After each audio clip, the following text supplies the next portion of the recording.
And good Tuesday morning. Welcome to episode 61 of the Inside Drive podcast. Doing it a little different today. Nobody in studio with me, except, of course, Everett's always here. We've got two phone guests today. Excited about them. I've got Jim Jenkins. He's the president and founder of Let 'em Buck Rodeo Productions. He'll be doing the Bulls at Bay Point event coming up. We'll be talking to him here shortly. And, of course, my good friend Allen Sandage. He's the sports director at ESPN Radio Richmond. He'll be talking about the NFL draft that starts on this Thursday. But before we get to that, I got to talk about some of our wonderful sponsors. The official juice of the Inside Drive podcast is Juice and Sunsets. Most people aren't getting the vitamins and nutrients their bodies truly need from everyday foods alone. Busy schedules, processed meals, and depleted soil make it harder than ever to fuel our bodies properly. When your body is undernourished, it can't perform at its best. Energy drops, immunity weakens, and inflammation creeps in. Fresh, nutrient-dense juices are a simple, powerful way to bridge that gap. They deliver essential vitamins, minerals, and antioxidants in a form your body can easily absorb, helping you feel better, think clearer, and make healthier choices one sip at a time. Again, that is Juice and Sunsets. You can check them out on Facebook to learn more, or head over to juiceandsunsets.com to place your order for pickup or delivery. And, of course, before we get started on the Inside Drive podcast, we've got to shout out one of our newest sponsors. That is the Back Nine in Panama City Beach. If you love golf, this is the place to be. They have state-of-the-art indoor golf simulators where you can play some of the most iconic courses in the world and get real-time data on your swing. The best part, they're open 24 hours a day, 7 days a week for members, so you can grind on your game anytime you want. Speaking of membership, check out their memberships. Unlimited tee times, 24-hour access, bring your buddies, plus discounts and merchandise. Founding memberships are still on sale. I think the 10% founding membership is sold, but they still got one more opportunity. Those founding memberships include lifetime discounts. Rain or shine, day or night, the Back Nine is the spot to play. Go find the Back Nine PCB on Facebook or head to theback9golf.com/Panama City Beach and book your bay today. They are opening this week. They are just waiting on that final CO from Bay County. They are located in the Magnolia Plaza off of Navy Boulevard next to Publix. Join now and be a part of the new way of golf. And, of course, can't leave out American Charlie's. American Charlie's is our Athlete of the Week sponsor. Your go-to spot right here in Panama City Beach, whether you're catching the game on one of their 15 TVs, grabbing legendary wings, burgers, or that home-style fried chicken, American Charlie delivers every time. Don't miss their daily happy hour from 4 to 6 p.m. and their early Eagle menu that falls in the same time with incredible deals. Plus, military and first responders get discounts daily.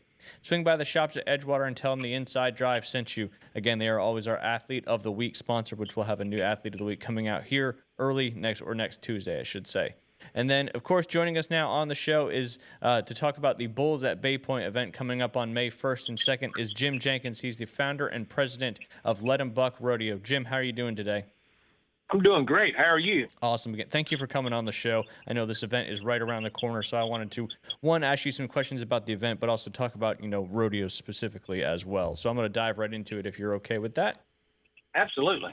So for people who do not know, what exactly is the Bulls at Bay Point, and what can they expect when they show up? Well, they can expect a lot of action, a lot of excitement. It's good, family, clean fun. We got events for the kids. We've got the sheep riding, where the kids get to ride the sheep. We got a belt buckle for the winner of that.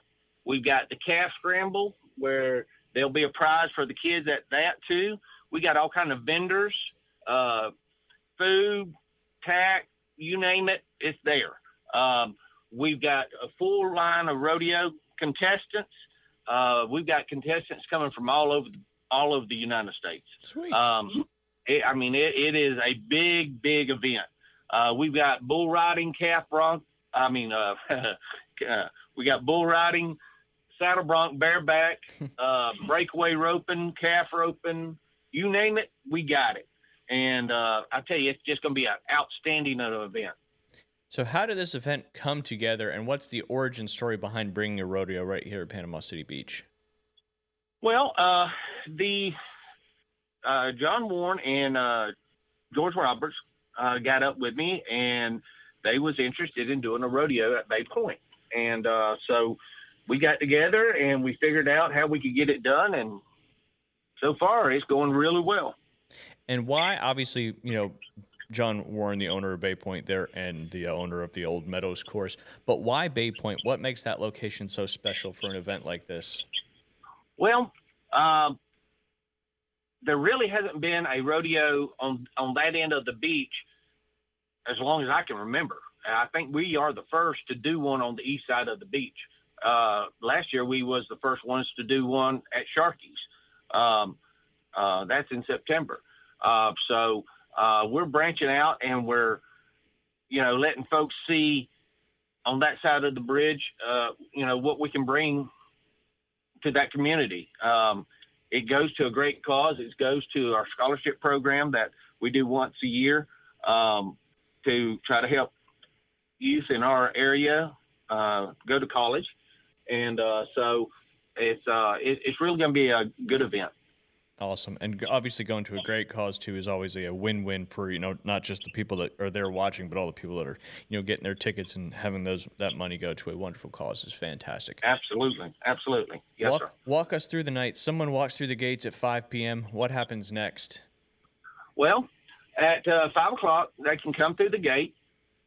They can go on and get them some hamburgers, hot dogs, barbecue, whatever.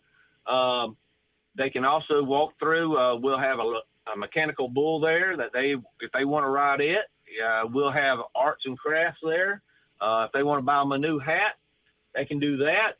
It's just all kinds of stuff for the family and the kids. Then we'll get started with the bull riding. And of course, we're going to, first of all, pray to our Lord and Savior. Yes, sir. And that's going to be our first. And then we'll have our flag ceremony. And you'll get to meet some of the contestants. They'll come out in the arena. You'll meet Let 'em Buck Productions, my crew, as well as the Campbells, the stock contractors. They'll come out, and you'll be able to meet them as well. After that, we'll roll into some bucking horses, and we'll start bucking horses and roll on from there. We'll hit the horses, then we'll go to the speed event and do some roping and some steer wrestling and some calf scrambles. We got a funny man coming in that's just going to knock you off your feet. And we got a great announcer coming with us. So it's just going to be a good family-oriented time. And we try to involve everybody in our rodeo because we want you to walk out of there going, my gosh, what a show. Yeah, and when's the next one, right? That's what you want everybody doing. It sounds like you could just give so many different opportunities for, like you said, the entire family to just have a wonderful and a great time. When that first bull comes out of the chute with the cowboy on the back, what's the energy like in the arena there for that? Well, it depends on where you're standing. I know where I'm standing. I'm in the arena, and I'm the energy's pretty high because you definitely don't want to be in the wrong spot because he's sort of like a politician. He's got a point over here, a point over there, and a lot of bull in between. Yep. So that's good. That's perfect. But yeah, it's everybody seems to love the bull riding, and I tell you that when that first one comes out, it's on. Absolutely. For someone who's never been to a rodeo, what's going to surprise them the most? I know that's. I think the atmosphere around it. We try to keep our atmosphere very upbeat and very family oriented, and I think that's what they're going to get. I think that they are going to feel like, okay, this is a good, safe spot for my family. That this is where we can all just relax and enjoy this show. Some places, you have to worry about, are they going to say this? And my, that's, I don't want my son or my daughter hearing that kind of, no, that ain't going to happen here.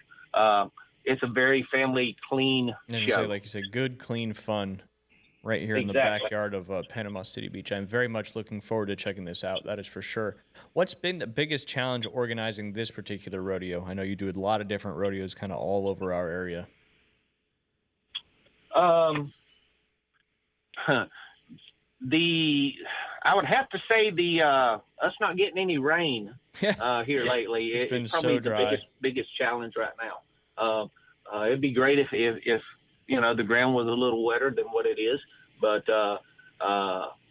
George Roberts assured me that ain't gonna be a problem. And bringing some water and trucks. he is the man that can make that happen. Absolutely. Absolutely. Just makes it less dusty, a little easier for everybody to Yes, spectate. sir. Mm-hmm. Gotcha. Any crazy or unexpected moments you've experienced putting this together? Just kind of wanted some behind the scenes questions for you. Actually, no. It's really fell together pretty well. Um, I it's knocked always on a lot wood of for work, you. and we've got some great sponsors that are helping us. We got Manuel and Thompson is helping us out greatly. Earthworks, No Name Lounge, Innovations, Panama City Cycles. Um, it's just we've had a lot of people step up and really help us with this event. That's awesome. Kind of seeing the what the end game would be, so to speak. So they wanted to be involved Right. in something that could end up being an annual event right here in Panama City Beach. What kind of Right. riders are coming in? Local, regional, national? Tell us about some of the competitors that are coming in for this event. Well, actually, I got contestants that are flying in to our airport, and we're having to send some of our folks out there to pick them up at the airport and bring them to the arena to compete. Awesome. So this thing, it's probably one of the biggest rodeos in the Southeast. Dang. Yes, because I feel like we have really hit a home run as far as bringing folks to our area. Because, like I said, we've got a little over 300 contestants coming. Let alone people coming to watch. And we're bringing in the best of the best. I mean, they're coming from Texas, Tennessee, North Carolina, South Carolina. I mean, we got contestants coming in from everywhere. And when the contestants come, the families come with them. Yep. And then that puts money into our community, which is, at the end of the day, what we're all trying to do here, for sure. That's right. How intense is bull riding compared to other sports? Put that in a little perspective for people that may have no idea about bull riding. Bull riding, let's see the best way to explain it. The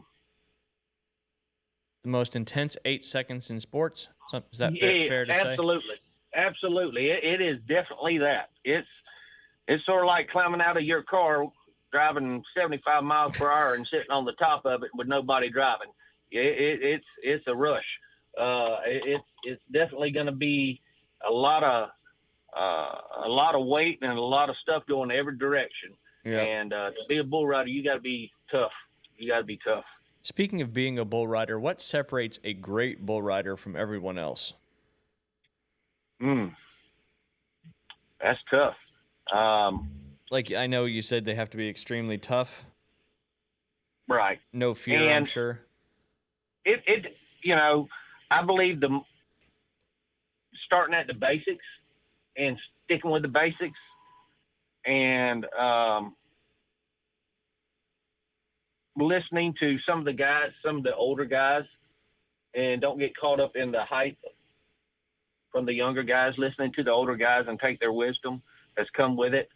And when I say stay on the basics, basically, when you get in a slump, go back to the basics. Yep. What are you missing? Are you spending enough time on your barrel? Are you spending, that kind of stuff? Gotcha. I mean, that makes sense because most sports, the best people or athletes in that particular sport always really work on the fundamentals all the time, because at the end of the day, it always comes back to fundamentals in any sport for you to be elite at it. I'm sure bull riding is just the same. Exactly. You've already talked about this a little bit, but some of the local impact of this tournament. What does this event mean for Panama City Beach and the local community? Well, we're bringing in a little over 300 contestants. With each contestant, they're going to have their wives or their husbands or their kids or their grandparents. I mean, I know if some of my family was riding in a rodeo of this caliber, I'm going to go watch them. So that means their family's going to come too. So, well, they're going to eat at restaurants. They're going to buy fuel. They're going to stay in hotels. They're going to go out during this time, and they're going to have something. They're going to need to fill their days with something, so they'll rent a pontoon boat or go to a show, or they'll do things here to fill their day job. Absolutely. And that, again, like we talked about earlier, that just brings more revenue into the area on different industries and stuff like that. So speaking of that, how important is it to bring something like this, which is very different from the usual beach scene, to our area? Kind of bringing in some different action, different things that we're not used to here in Panama City Beach. Well, I think it's very important. I do too. Because it shows that we are well-rounded. I mean, we got Bike Week coming. We got the world's most beautiful beaches here. So we can also have this rodeo here. So you can get a little bit of everything in Panama City. Absolutely. Especially depending on what time of year you come, there's always something fun to do here now with this opportunity to come check out one of the best rodeos in the Southeast. I know you mentioned some of the sponsors, but can you just mention them one more time, the local partnerships or businesses that you've been working with? Yes, sir. We got No Name Lounge. We got Panama City Cycles, Earthworks, Manuel and Thompson is one of our main sponsors. Employee EZ. And Earthworks, we just, they've really stepped up and helped us. I mean, we still have time for more if they'd like. They can go and contact us at Let 'em Buck. That's LETEMBUCK Rodeo Productions. They can look us up on Facebook. Or email us at let'embuckrodeo@gmail.com if they would like to join in with us and help us. It's just, it's great to see our community pull together and get this done. For sure. Talking specifically more about details of how you go and get into the event. You have advance tickets and then you have gate tickets. What's the best way for people to get in? Our gate tickets are the same price as our pre-sold tickets. You just don't have to stand in line. If you go to our Facebook page, and that's Let 'em Buck Productions on Facebook, go to the barcode. I mean, not the barcode, but the QR code, and click on the QR code. Go through those steps, and then when you get to the gate, the only thing you got to do is flash your phone, and you'll roll on. Sweet. And I know kids 5 and under are free, so obviously there's tons of cool stuff for young kids to do as well, not just adults and older kids. We actually have that QR code up on our podcast as we speak. So if you're watching and listening to and you want a ticket, just go ahead and scan that QR code with your phone. It'll take you right to where you can get those tickets. And then how does the parking work? Cars, golf carts, whatever it may be, you can all get in there?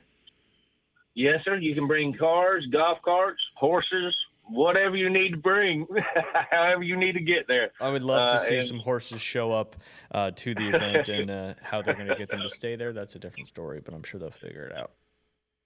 And then a few more questions. Why would someone want to make this part of their weekend plans on May 1st or 2nd? I know that's kind of a question we've already talked about a little bit, but I just want to give you one more time to tell everybody why they need to come to this rodeo. Well, because if they've never been to a rodeo, if you come to this rodeo, I promise you, you're going to want to go to every rodeo you hear about, because this is going to be a great show, and it's something that you can take your kids to, your mom and dad to. It is just going to be an outstanding family event, and it's going to have plenty of action for you. Going to have some jokes. We are a funny man. We'll keep you laughing. It's just going to be a really great show for you and your family. Awesome. Big time family event right here in Panama City Beach. We'll finish in with a couple fun questions and kind of what if questions. What's more likely, a rider lasting 8 seconds or the crowd losing their mind before he does? Ooh. Yeah. That's a tricky question. I would probably say the crowd is going to go wild before he reaches his 8 seconds. These guys are going to put on a good show for you. Excited to see that. Now, have you personally ever done bull riding?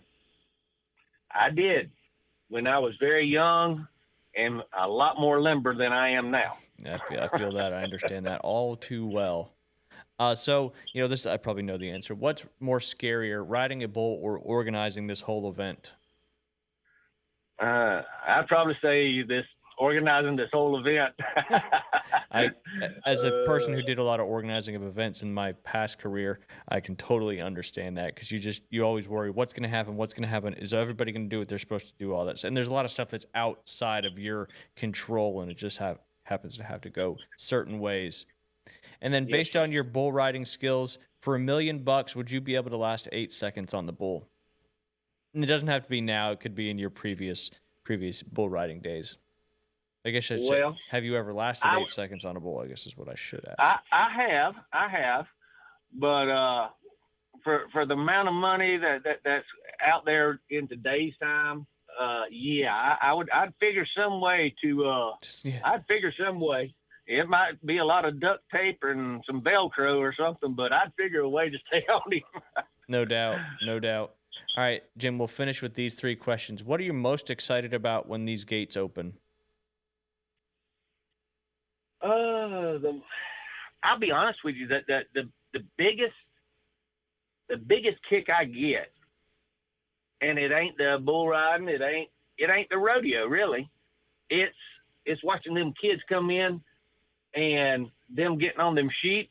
I have more fun at the mutton busting or sheep riding or whatever you want to call it. I have more fun watching them kids than I do anything else, because I mean, some of them kids have never laid their hands on a sheep, and they're getting to. Yep. And then they're getting to see, some kids have never seen, a bull, a live bull, and there he is. That's the key to me, is keeping this fun. I mean, I retired from another job that I had here in Bay County, and the rodeo business has always been my fun job. And, that's the part that I enjoy is when watching people's faces, when they light up because they're seeing something, or they're seeing something done in that arena that they're like, man, that is cool.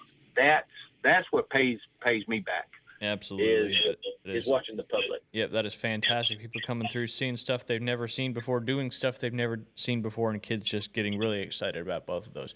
What do you hope people say about this event after they leave? I hope when they walk out that gate, they sit back and they go, man, I hope they do this again next year, because I'm going to come next year too. I want to leave a mark in their mind that this is the best thing they've seen in quite a while. I like it. And perfect. Is this something we're going to see grow year after year? I sure hope so. Us too. I sure hope so. For sure. Just something different, something exciting. One of the best things you said, it's for the entire family. It's clean, good, wholesome fun, and a lot of opportunities for kids to do stuff that they may have never done before. Jim, one more time before we let you go, remind everybody what the times are, what the days are, and how they can get tickets. Okay. It's Friday and Saturday. Gates open at 5. Rodeo starts at 7. They can go to our Facebook page at Let 'em Buck Productions. That's LETEM Buck Productions.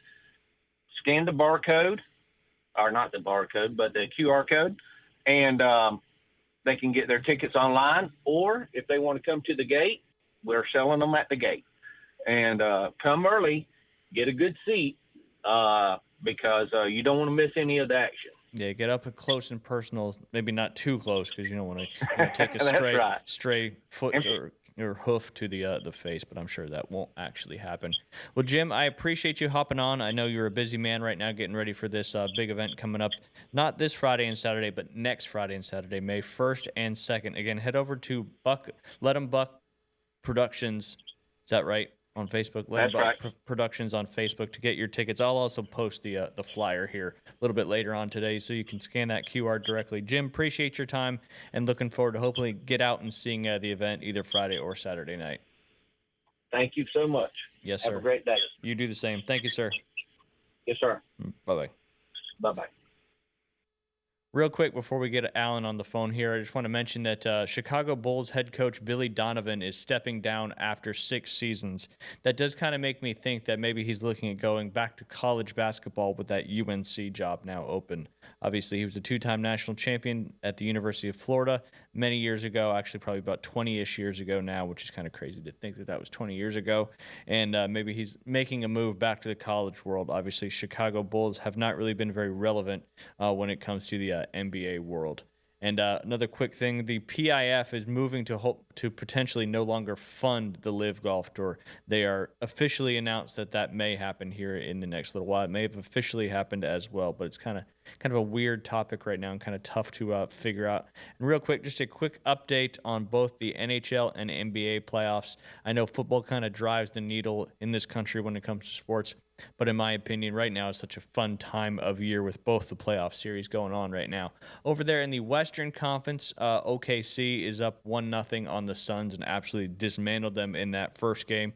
And then, I don't want to say surprisingly, but yes, surprisingly, the Lakers had beat the Rockets in Game 1. They lead the series 1-0, and one of the bigger stories coming out of that series is Kevin Durant is now done for the rest of the playoffs with I believe it's a lower body injury. So that gives the Lakers a little bit more of a chance not having Austin Reeves and Luka Doncic in the lineup right now. And then the Nuggets Timberwolves series is tied 1-1. Timberwolves came back big time in that second game. I believe that was last night. And then the Spurs also took care of the Trailblazers, and they lead that series 1-0. Again, that was on the Western Conference side. On the Eastern Conference side, the Pistons and the Magic, Orlando Magic beat the Pistons in that first game. Cavs and the Raptors. Cavs are up 2-0 in that series. And then the Atlanta Hawks kind of stole the game yesterday from the Knicks, who I believe were up by 12 points going into that final quarter, and Atlanta won that game by 1 point. So that series is tied 1-1 heading down there back to Atlanta. And then, of course, the Celtics and the 76ers, Boston kind of drummed the 76ers in that opening game there. So that's your update on where we stand on the NBA season. And then, of course, I'll go quicker in this one. On the hockey side of things, Western Conference, Colorado Avalanche lead the Kings 1-0. Dallas Stars tied with the Wild 1-1. The Vegas Knights lead the Mammoth, 2 expansion teams, which is crazy they're playing each other. Lead the Utah Mammoth 1-0. Oilers are up 1-0 on the Ducks. Again, all these series very early on started about the same time as the NBA. Sabres and Bruins. Buffalo leads that one 1-0. Montreal leads the Lightning 1-0. Canadian teams trying to get back to being relevant, especially last several years. These Florida teams have been winning, of course, USA beat Canada in all 3 ice hockey tournaments, men's, women's, and the Paralympics. The Flyers have got out to a quick 2-0 series lead against the Pittsburgh Penguins. And then the Hurricanes and the Senators, the Hurricanes are up 2-0 into that one. Kind of the usual suspects when it comes to all that jazz. Before we take a quick break and then get Allen Sandage on the line, I want to talk about Panhandle Credit Union. Quality relationships are what they are all about, whether it's donating to a community event, sponsoring your child's sports team. They are here in the community to help us out. Check out their great banking products, loans, savings, checking accounts, as well as mortgages. Whatever your banking needs are, Panhandle Credit Union can handle it. Visit any branch location or head online to panhandlecu.org. We're going to go ahead and take a quick break. When we get back, we'll be joined by Allen Sandage. He's the sports director of ESPN Radio in Richmond. He's going to talk about what's going on as we can prepare for the NFL draft of 2026. You're listening to The Inside Drive. We'll be right back. And welcome back, episode 61 of the Inside Drive podcast. Exciting stuff there with Jim Jenkins as the Bulls at Bay Point Rodeo will get underway here in just 1 week. But one of my good friends, Allen Sandage, he's the sports director up there at ESPN Richmond, aka the draft expert. We're going to ask him some questions about the draft coming up, which is hard to believe we're already here with the NFL draft for 2026, starting on Thursday, running through Saturday. Allen, how are you doing today? I'm doing great. Awesome. Thanks again for coming on. Appreciate you. This is kind of an annual thing that we've kind of gotten into doing here, previewing the draft through your expertise. Yeah, it's crazy. This season has crept up on me as well. It's just been a lot going on. And so I find myself having to compound my draft talk into like 2 days. It's like a sprint to the finish. Yep. Yeah, it certainly did creep up fast. And there's so much other stuff, like you said, going on with NBA playoffs, NHL playoffs. Golf's really starting to kick up.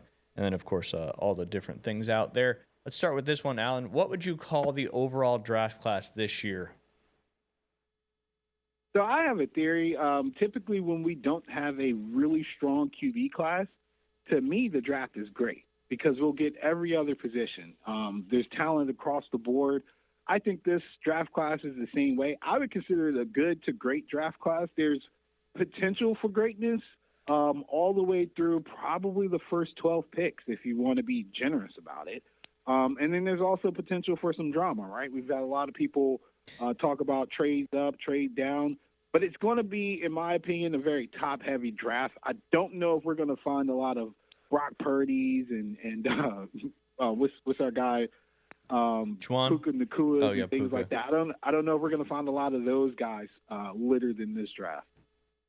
With that being said, who's the most can't-miss prospect in this class? I think can't miss is pretty simple this class. It's Jeremiah Love. I mean, the position is also pretty easy to be successful in, with it being a running back position. I think he's in a perfect opportunity to either go to a team like the Titans, which he's been linked to, where he's going to get plenty of opportunity to showcase his skills. Their offensive line isn't that bad at run blocking. I think Pollard had a pretty decent year by most people's expectations last year. Or he'll fall, and you're looking at a team like after the Commanders, or honestly at the 7th pick, from the Commanders down are all potential playoff teams besides the Saints and the Dolphins. Like the Cowboys are a potential playoff team. The Chiefs are a potential playoff team. And once he falls, or if he does fall out of that top 7 range, I think he becomes then the best available player. And there's still plenty of opportunity for people to pick the best available player at that particular juncture. Absolutely. And on the flip side of that, which player has the highest bust potential despite the hype, in your opinion? Yeah, got to be Fernando Mendoza, #1 pick. You're the quarterback, Heisman winner, national champion. You won a national championship at Indiana. Yeah. Like, I think when you think about the potential for him to be a bust, it's almost like he can't possibly meet the expectations of the #1 pick and then carrying another franchise like the Raiders, right? Like you spent all your luck winning a national championship with Indiana. Now you got to go do something with the Raiders we haven't seen since the John Madden days, maybe. Yeah, which is even more challenging than winning a national championship in Indiana. Gruden had great success, but I don't think it was, he didn't get the Super Bowl. They're expecting Super Bowl at some point during the Mendoza era. And I just think the expectations for quarterbacks is just so high. It just makes it easy to pick that position and that player as the boss, because the expectations are so ridiculous high, and if he doesn't meet those expectations, he's going to be considered a quote-unquote bust, which is certainly some big weight to carry on your shoulders. Who's your favorite sleeper pick that nobody's talking about? You always have one of these in all of our conversations. Yeah, I haven't heard this name come up, although my friend did text me about it, which makes me think that it's on people's radar. But there's a safety in Toledo, Emmanuel McNeil Warren. He's like 6'3", about 201 pounds, but he's got all the instincts that you want from a safety. He's got the ability to play at the next level. He's a in-the-box safety, right? So he's not a chump. He's going to get his nose in there. He's going to be tough, hit hard, and he always goes for the ball. He's got intangibles out of this world when it comes to creating turnovers and stuff. And if he could add 10, 11 pounds to his frame, you're talking about a potential monster. So I know it's not a well-renowned school in Toledo. I think those of us that follow Maction obviously know it. But this is also a school that put out Quinyon Mitchell, who is a key cog in that Eagles defense at cornerback. He was a tough corner from the time he hit the field. I saw him at the Senior Bowl. He was as tried and true as could be. And I think Emmanuel McNeil Warren has the same avenue of success at the safety position. The other one is Malachi Lawrence from Central Florida. I go with Malachi Lawrence as a potential sleeper pick because his measurements are almost identical to David Bailey. His testing, as far as his 40 and things like that, are almost identical to David Bailey. And everybody's hyping up Bailey. Lawrence has the potential, I think, to make an impact at a spot in the draft where I don't believe people will be expecting much out of him. Love it. Emmanuel Warren and Malachi Lawrence. And in your opinion, Alan, which prospect fits a system so perfectly it feels like a lock? As my guy Caleb Downs, I have been thumping for Caleb Downs. I think he's just one of the best prospects to come out in a very long time. I did this once before. It was with Kyle Hamilton. Also, is very high on Nick Imamore of Seattle. We both know him too well, unfortunately. Ugh. But he's in that same area of impact safety, and it's not a position that I think a lot of people put stock into. But for every great defense in the modern era of football, the way it's being find played that now. a safety is in the mix. So I say he's the perfect fit for or lock for systems because he could go to the Giants. Harbaugh clearly has a system that needs a safety that can do everything, right? And that's what he would do for them. And then the Commanders, because their new defensive coordinator comes from the Brian Flores tree. And if anybody's familiar with Flores, Fire Zones, and what they do out in Minnesota, Harrison Smith is a name that I like to throw out there that doesn't get enough love outside of Minnesota for what he did for that defense in the years where they were very dominant. And so I think Caleb Downs, with his potential to play in the box, cover, out the backfield, cover out the slot, do a lot of things. His versatility makes him a good fit for the Giants, for the Titans, for the Browns, for anybody that's drafting him in that top 7. Awesome. And then a couple more, Alan. If you were an NFL GM, what would your draft strategy be? To take the best players available or take the best players for your team and your needs?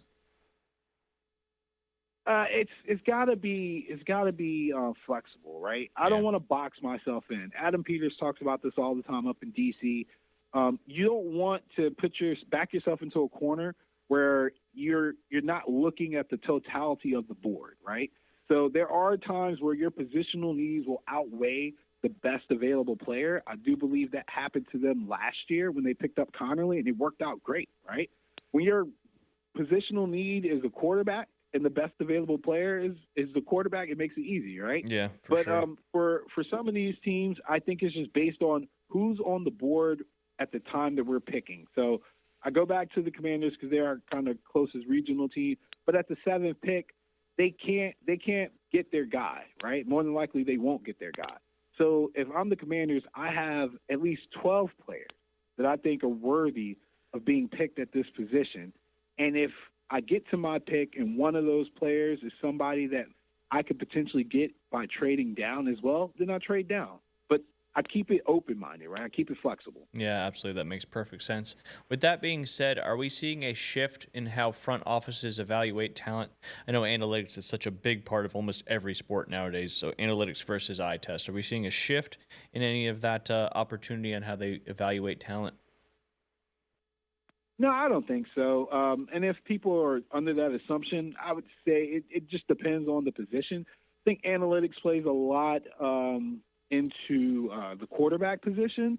I don't think analytics is playing a big part in like the edge rushers, right? It's still about measurements. It's still about Go get to the ball. how you test it.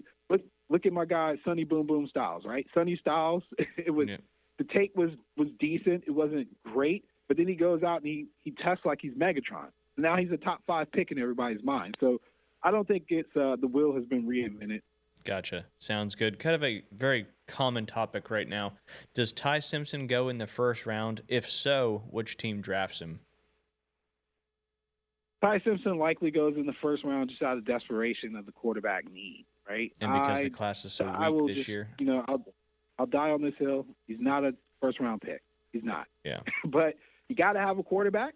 And if you're like the Cardinals who you don't know who your quarterback is, if you're like the Dolphins who have 2 first-round picks, or even the Browns who might be in the mix if they trade down and things like that, the Jets, you never know what the Jets are going to do. I just think the urgency and the emphasis put on the quarterback position, it is the most important position on the field, will get him drafted well above where he should be. And the talent pool, the quarterback isn't that great. He's got the ESPN hype engine behind him with Orlovsky and those guys. But I'll be honest with you, man. I did the evals myself for quarterback. Obviously, I got Mendoza at number 1. I personally prefer Garrett Nussmeier from LSU over Ty Simpson. But it is what it is, right? It's I think splitting that's more hairs at like that you said, point. the Neither ESPN of them are hype first train round behind grades, him. in my opinion. Yeah, absolutely. I guess we'll find out here in just a couple days whether that happens or not. Um, what team could completely change their future with this particular draft? Easily, the Giants. I mean, you got 2 first-round picks, man, Yep. and you got 2 top 10 first-round picks. Like we talked about it on there the other day. The last time that happened, it was the Texans. Guess where they went? From picking second to the playoffs to Yeah. winning the division, right? They got the quarterback, and then they got this guy, Will Anderson. So Who just I got think paid. if the Giants wind up with 2 Ohio State players, if they get Arvell Reese or Sonny Boom Boom, and they end up with Caleb Downs, God help us all, right? If you're in that division. If they end up with a complimentary receiver at number 10 to go with Malik Neighbors, and they still get one of their guys at the very top. Like again, it's so much they can do, and you know they've got Harbaugh now, who is from a program or franchise that they're very good at drafting. And if he is in the war room and he does have a say, that makes them dangerous, in my opinion. Yeah, absolutely. Which team has the most pressure to get it right and why? Man, the most pressure to get it right and why? I would say probably the Jets, just because they never get it right. Ever. You know? Yep. And Glenn didn't have a great season last year at all. And Woody's impatient. He's very impatient, and he's kind of a nut job by all reports. So I would say the Jets have to get it right. They're in New York, the bigger market and things like that. But if I'm being honest, I think it's the Commanders, because the window in which they still have Jaden Daniels under his rookie contract is very important. And they didn't look great last year, and they're drafting top 10 again this year. I think it's they're also the team in that top 7 where the coach, if it doesn't work out, will be on the hot seat or potentially fired. Mm-hmm. Yeah. It's just it continues to be to what have you done for me lately type of sports world in any and every sport. I know we talked about the quarterback, depth not being too great in this draft. Obviously, next year's been said that it's going to be way better. But besides the quarterback, which position is that about this year? Yeah, which quarterback is, or which position is the deepest in this year's draft class? I know people know more about the edge rushers and stuff because of Bain and David Bailey, but I got to go with wide receiver, man. I got to go with wide receiver. Lemon, Tyson, Tate, Boston, Cooper, Concepcion, even our guy Zachariah Branch. I think you could make an argument that they're all first-round grades, right? At least 6 of them are. Yeah. I love Concepcion. I think Cooper Jr. from Indiana is a first-round talent. Boston's getting Drake London comps. Carnell Tate's got the Ohio State juju behind him. Everything that comes out of Ohio State as a receiver is good, unless you're Marvin Harrison Jr., go figure.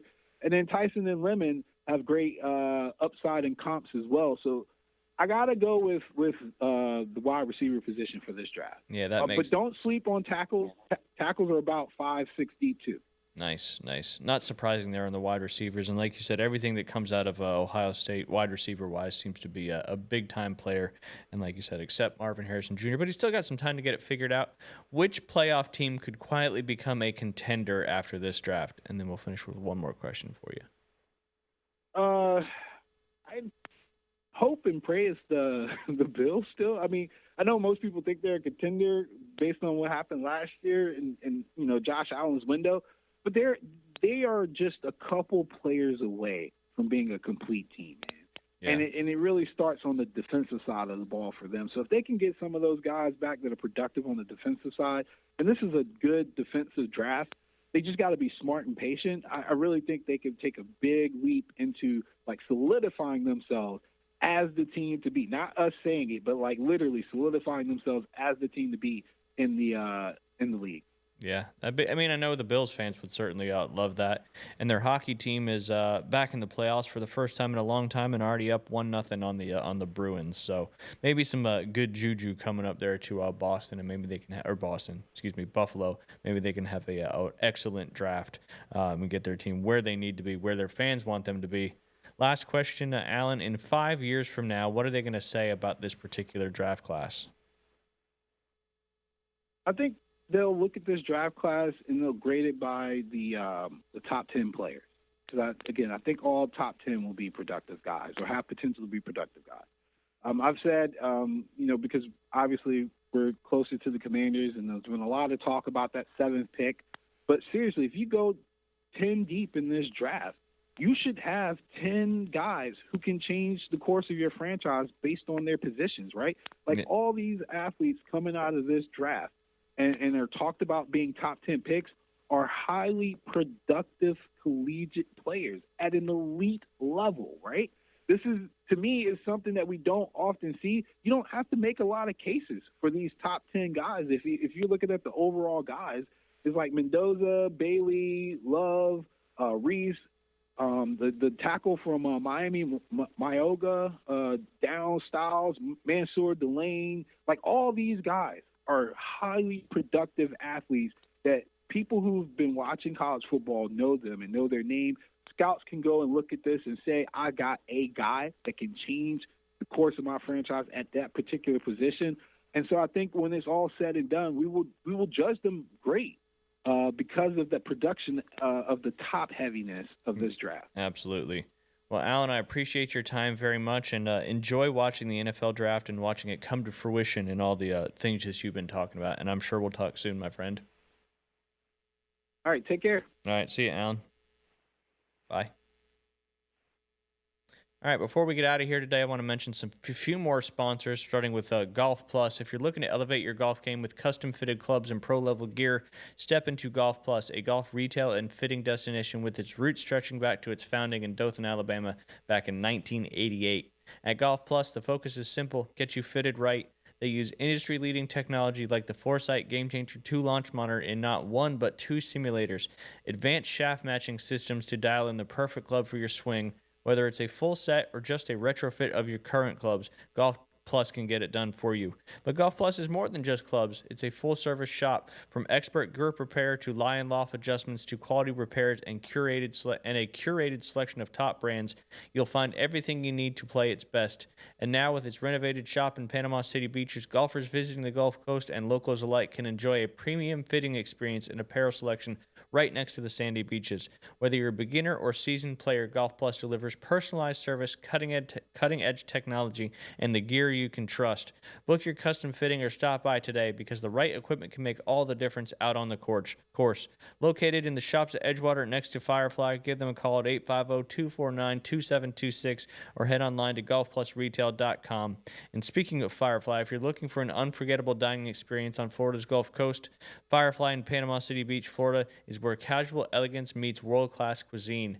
Whether you're celebrating a special night out or just want phenomenal food with a seaside vibe, Firefly delivers. From award-winning fresh Gulf seafood and to perfectly seared steaks to a world-class sushi bar and signature cocktails, every dish is crafted with passion and flair. Step inside and you'll find an atmosphere that's warm, welcoming, and refined, ideal for date nights, celebrations, or simply savoring an evening with friends. With an ever-evolving menu and dedicated service staff, Firefly is more than just dinner, it's an experience. Make your reservations today and taste why Firefly is one of the top dining destinations in Northwest Florida. Visit their menu online, enjoy coastal favorites, and become part of their tradition. Firefly is also located in the shops at Edgewater. You can book your reservation now at fireflypcb.com and dine with distinction. Appreciate everybody tuning in to this episode. A little different than we normally do, having 2 phone interviews, but we should be back to normal with hopefully Jay and David on Thursday. And as always, don't forget to subscribe, like, follow, etc. on YouTube, Facebook, and of course all the major podcast sites where the Inside Drive lives with all those great podcasts as well. Appreciate you tuning in. We'll be back on Thursday. Y'all have a great rest of your Tuesday. Go watch some local sports.